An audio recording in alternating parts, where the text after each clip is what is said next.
Investing in the fan experience inside the arena qualifies as a no-brainer, but Monumental has made other bets with longer odds.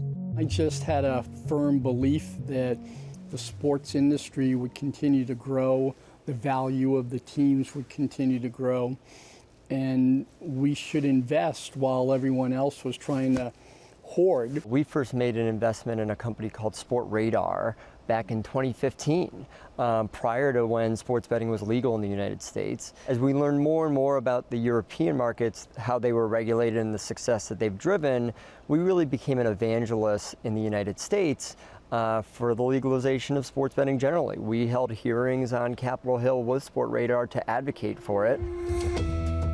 A Supreme Court decision in 2018 struck down the federal ban on sports betting. The District of Columbia made it legal in 2019. And in 2020, Capital One Arena became the first U.S. sports venue to officially open a sports book.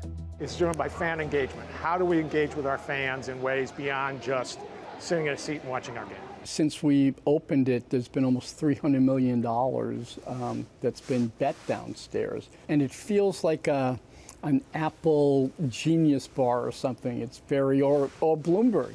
It's got terminals everywhere. It's got TV screens everywhere. And so I'm very proud of making those kinds of investments when it seemed very dark and dire, and now it's paying off. I think sports betting is going to be dominant here in the U.S. because it's fun. And so if Ted, which very smartly put a sports book in his arena, that's another way to connect with your consumer. And I believe that's going to be a very good business to be in. Under NBA and NHL rules, the company can't receive revenue directly from betting. That's entirely handled by its partner, Caesars. Monumental's profit comes from food and beverage sales, and the venue brings customers to the facility year-round. You can come here whether we have an event or not, a game or not, eat, wager. In early 2023, Monumental opened District E, a live event theater focused on esports. It's another avenue for fan engagement and another indicator of Monumental's appetite for innovation.